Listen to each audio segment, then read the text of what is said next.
See that? It's a carpet of food. And it wouldn't be there if it weren't for humans. We change the environment, use enormous resources, specialized equipment over vast areas of land. And it's all for farming! Bill Nye the Science Guy.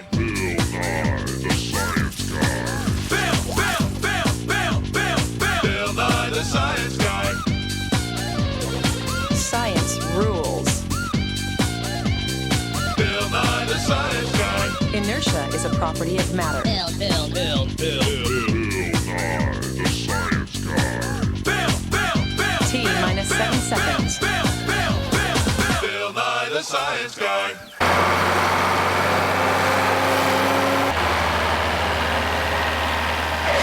Ever wonder where food comes from? Well, I've done a lot of work in that field. Come on!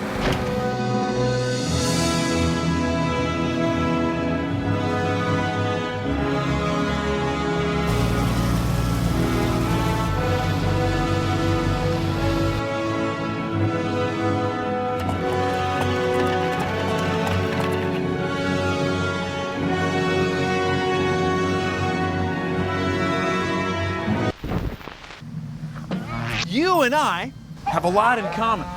We eat food. And there are a lot of us. We eat a lot of food. Enough to fill buildings like these. Now, it wouldn't be possible for all of us to eat if we didn't raise our food on farms. Tons of it. This is wheat. It'll be turned into pastry and pasta. You know, spaghetti and donuts. Now, every grain, almost every bit of the food almost any of us ever eats is grown and gathered on a farm.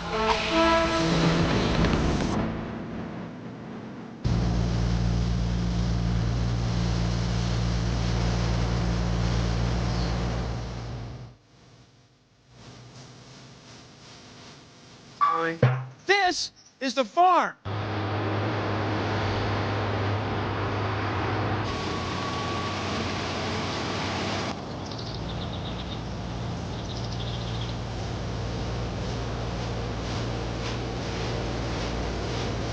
This is the farm. Humans have figured out ways to change the environment so we grow nothing but food. It's science! Take a look at this. It's our very large human food land area of science. Now, ancient people used to roam vast areas of land, perhaps 25 square kilometers, to find enough food to eat for a year. An ancient person, like this one, might have been a hunter-gatherer-scavenger, hunted small animals, gathered fruits and vegetables, and scavenged for food that other animals left behind. But over thousands of years, humans figured out how to turn land like this into land like this. It's a farm. They're crops, plants that have been planted in regular patterns to take best advantage of the nutrients in the soil and the amount of water that's available. On this farm, they're even raising some crops just to feed animals. Now, the animals and the crops are both used by humans for food. Now, a couple centuries ago, it took an area of land about 400 meters by 400 meters in North America to feed a family, about 40 acres. But now, around the turn of the 21st century, we're able to feed a person using modern farms with an area of land that's just 50 meters by 50 meters. We've gone from 25 square kilometers to half a soccer field. See, farming is a science. Humans have figured out better and more efficient ways to farm. She may look rude, but she's full of charm, 'cause she knows that food comes from the farm. She's farm girl, let you rock your world. You're an animal, I'm an animal, we're all animals! Animals have to eat to stay alive. So tell me, animal, where do you get your food from, huh? The supermarket? Yeah, but where does the supermarket get its food from? What, do they just go to a bigger supermarket? I don't think so! Try to farm, animal! Food comes from farms! Food comes from farms! You heard me! Food comes from farms! This is a pineapple plantation, a place where people plant and pick pineapples. Good, yummy, yummy. Now, pineapple plants are prickly, so pineapple pickers take precautions. They wear protection. Now, you may ask, how does a pineapple picker pick a pineapple? Well, a pineapple picker picks a pineapple with a push. Then you give the top a twist. This part of the pineapple is the peduncle. This cap is the crown.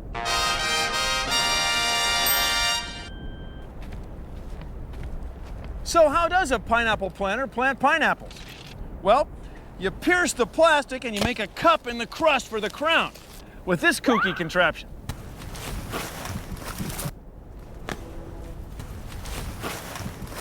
So you may ask, how many pineapples could a pineapple picker pick in a period of time? 15? Well, we're just gonna have to address that later. That particular question. I don't know any more words that begin with P. Platypus, papercut, pet rock. I just love corn on the cob. You ever seen them cartoons where they eat corn on the cob? It's like it's a typewriter. Ting! Well, of course, when you eat real corn on the cob, it doesn't get that little bell noise or nothing, but, you know, it's still fun, and it's good. It's really good. As we all know, weather is very important to farming. And farming, as we all know, is science! It's good. Let's see, wheat, corn, sugar, along with a whole bunch of other ingredients. You know, I got this box at the store, but that's not where the cereal comes from.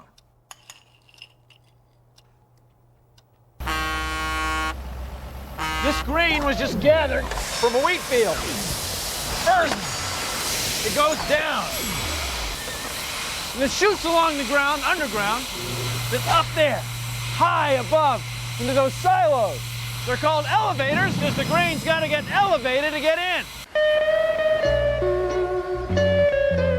The sugar came from here. It's growing on an island in the middle of the Pacific Ocean. It gets mixed with grain from the middle of North America. Wild. It's packed into bite-sized cereal shapes and shipped to you and you and you and you and you. All these ingredients are raised on farms. They're harvested and then put together.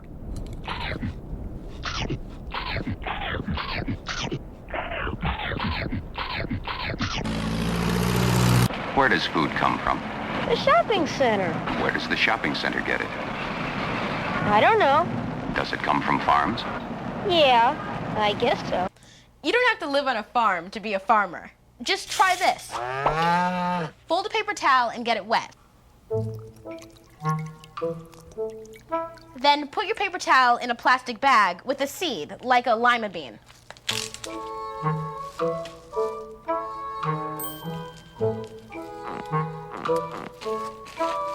Now put that in your pocket.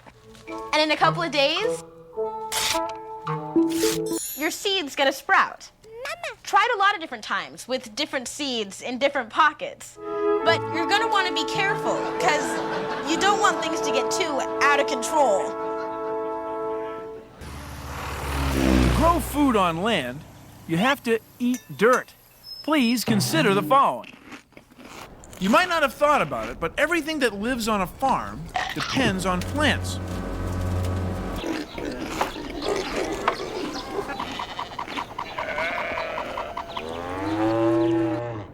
And plants live in dirt. Has to be good dirt. Rich topsoil like this is full of living things. Bugs, worms, roots, dead leaves. It's all part of what we in the soil business call organic material. Organic matter is the remains of plants and animals.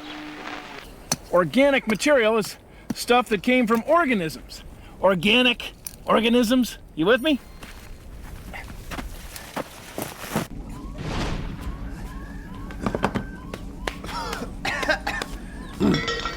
Now, topsoil like this is perhaps 10% organic material. The rest is sand and rocks. Now, the kinds of nutrients that plants take up through their roots comes from the organic material. But without that 5, 10, or 20% of organic material like this, hardly anything would grow here. So the plants need the topsoil to grow. It takes centuries for topsoil to form. That's because it takes a long time for living things to gnaw away at dead things and turn them into the kind of nutrients that plants can use. Whenever we eat plants that are grown in soil, in a way, we're eating dirt. Thank you for joining me on Consider the Following. Bill, you're not gonna... Oh, Bill. In each acre of this farmland, there may be as many as 50,000 earthworms.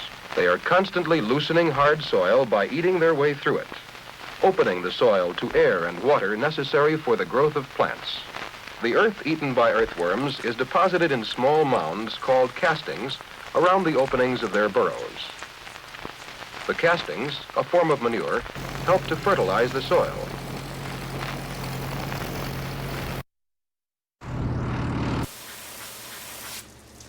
I'm Ray DeVries. I'm an organic farmer. Some of the foods that we grow here, there's leek and there's carrots and there's zucchinis and these are flying saucers.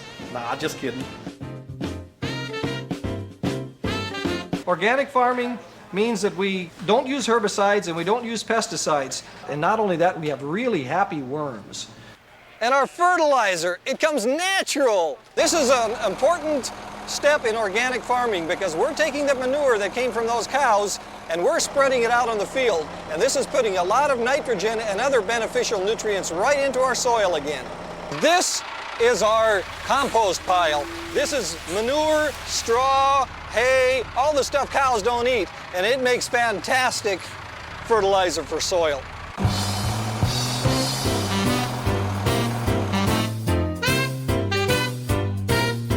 Here we have kale, and what our kale has is aphids. Aphids are bugs that really like living on kale. The thing is, we don't like aphids on our food, so what we spray with is soap and vegetable oil mixed with water. The soap kills the bug, and the vegetable oil makes the soap stick to the bug. It only kills the aphids, the bad bugs, and it allows the good bugs to keep right on living. And because it's just soap and oil, it doesn't hurt us either. This is what organic farming is all about. From healthy soil, we get healthy food.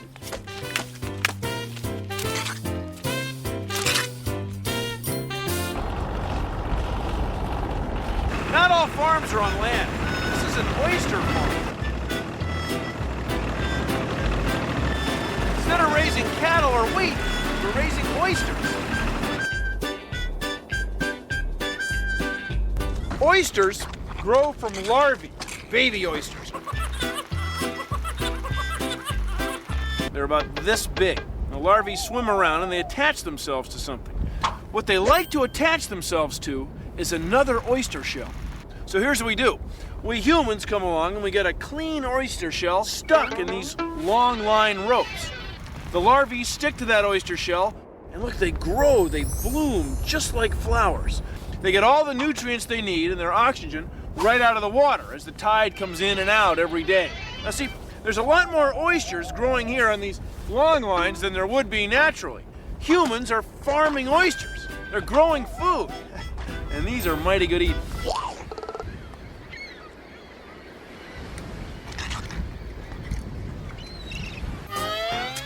Hey, Pa. Yeah, Ma. Did you know that farming changes the environment? How so, Ma? Well, just think about all the water it takes to raise a single field of hay. Okay. I'm thinking.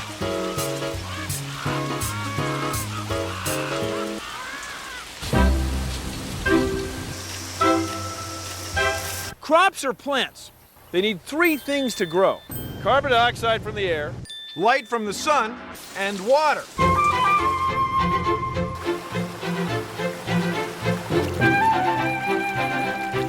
Water is the key.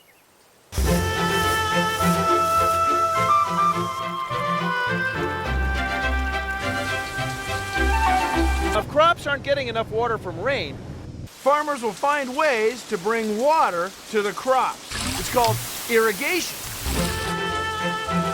Irrigation can change dry land into fertile farmland.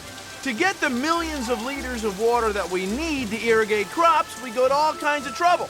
We build huge dams, giant reservoirs, or drill very deep wells. Irrigation is a big part of farming. Farming changes the environment.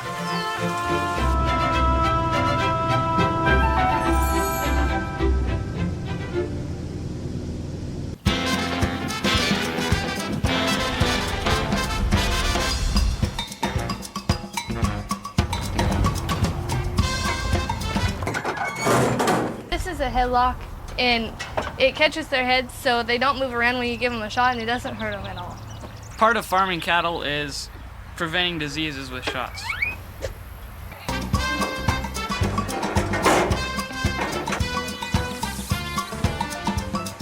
This is soft white wheat. It'll be shipped to the Orient to be made into noodles. These are peas right here. We grow peas on the farm with corn and a whole bunch of other crops.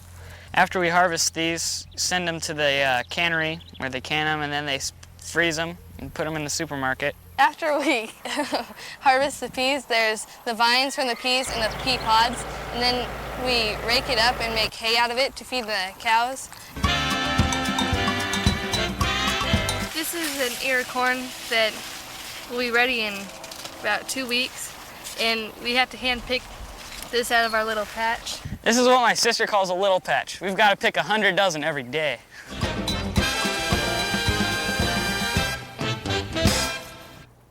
Did you ever wonder where butter comes from? Cow's milk? Brilliant, Einstein. See, cows make milk and cream, and from cream, we get butter. Oh, yeah, I know And you that. can make butter right at home, too. Just take some whipping cream, and you pour it in a jar like this. And then you start shaking it. Shaken.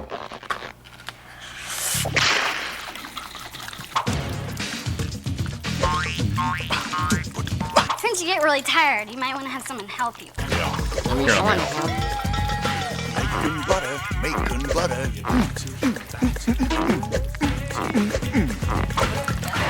Butter.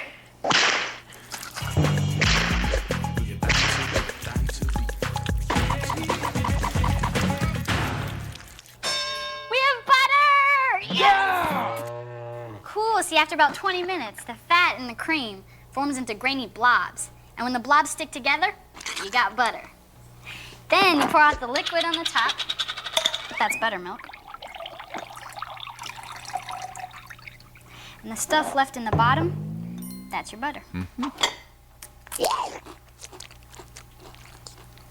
It's cool. I made butter. This is winter rye, like rye bread.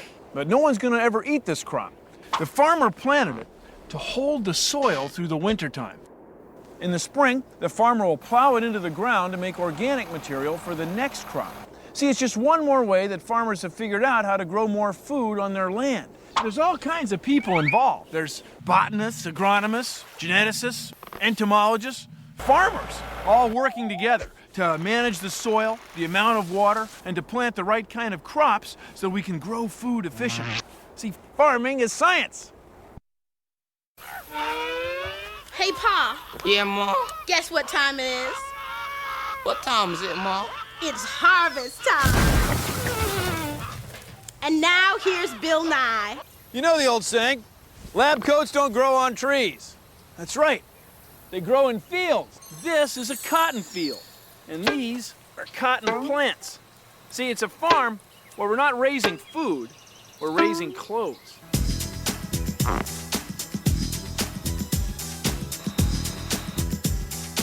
It's time for Mind Your Manners with Billy Kwan. Today's episode, Harvest of Fury. At last, I have grown the perfect tomato on my urban farm. Hey, who put these dirt clods over here in my garden? Get these out of here. Oh, it is so plump and succulent and perfect and... Get this out. Oh, my God. Oh! Ha! You have destroyed my masterpiece! Huh? Your careless clod throwing has turned my beautiful tomato into ketchup! Oh, you want to see some farming, huh? Well, hey, check this out. Oh, she is very good with a farm implement.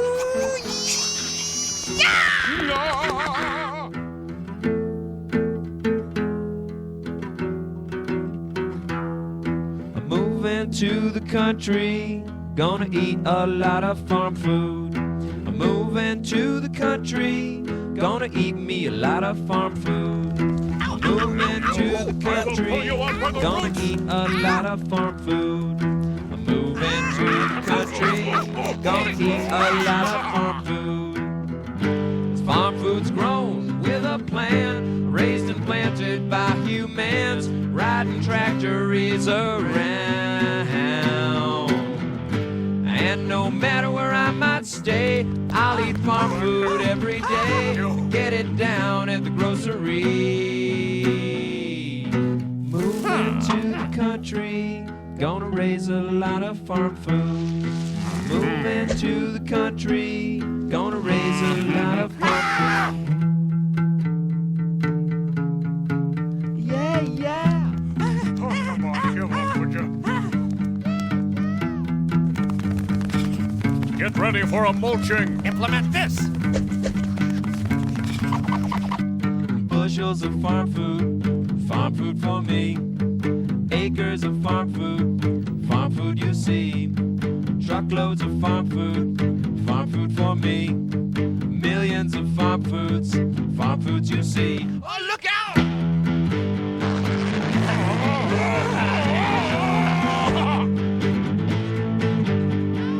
Bushels of farm food for me. Acres of farm food you see. Truckloads of farm food. Come back here. Millions of farm foods you see. Look out! Remember, boys and girls, be a good tomato, or I will weed you out.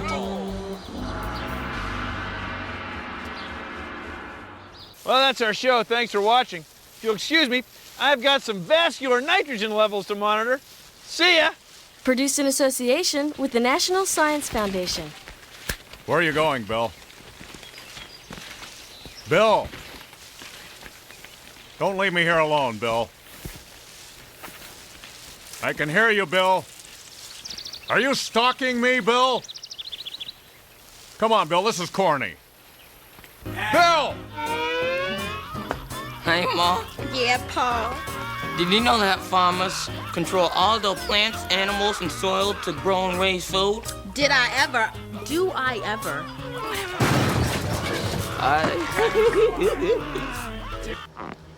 Whoa. Okay, so milking hands. Speed. Just Here one we go. more. Here we go. Action.